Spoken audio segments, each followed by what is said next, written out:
Well, it's time for our WFMY News 2 movie review of the week. This week, our movie reviewer, Manning Frank, takes a look at an odd small film that's on a shoestring budget, and he said he's glad he did.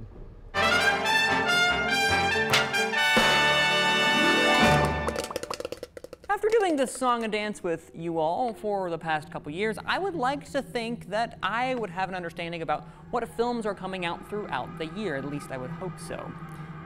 But there's always that one, maybe two, three handful of films that come out of nowhere and just surprise me in the best way possible with maybe only seeing just a trailer.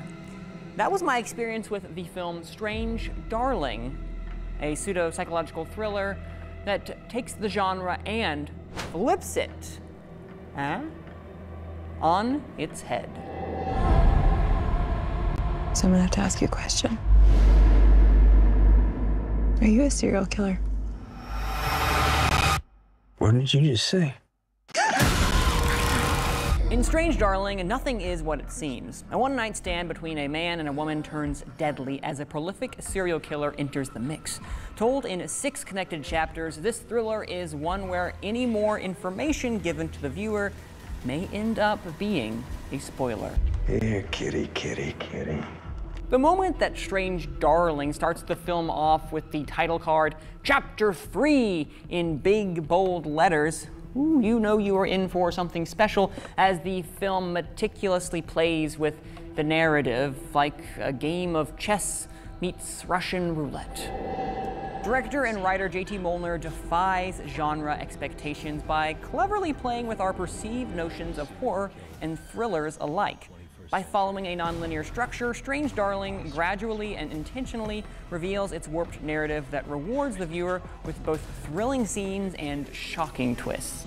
You know, the film wouldn't work with the film wouldn't work without the electric performances at the center of this cat and mouse game from breakout stars Willa Fitzgerald and Kyle Gallner. These two stars prey upon our own assumptions and, thanks to some breathtaking cinematography, grip us with their enigmatic characters as we slowly learn more about each of them. However, playing with the narrative structure can prove to be tedious for some when trying to get to know their admittedly shallow characters.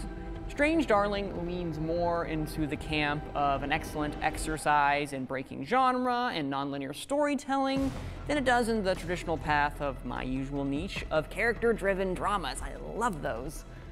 But you know, the ones in these are more archetypes than anything else, and that's okay. That may be your bread and butter, and if that's the case, this may be for you. And if it's not, that is okay.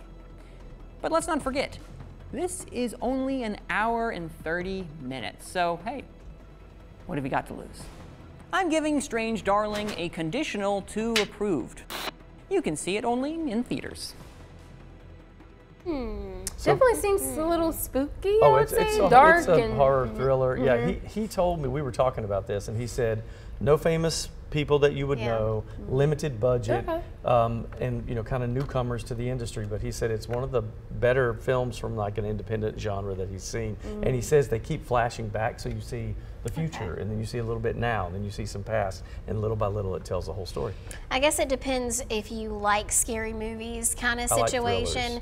If you do, and yeah, I definitely didn't notice any big names or faces, you know, going through. Sometimes that can be a good thing. I mean, I do love familiar faces. I think that's what draws people to the movies or to watch the films. But it's also cool to get to know new actors in the up and coming. So yeah, well, seems interesting. I like the fact when it's a famous person, sometimes you think, oh, it's going to be this kind of genre because you're so used to seeing them that way, and you have no expectations with actors you don't know that well. So that's very true. Very cool. All right, we'll be right back.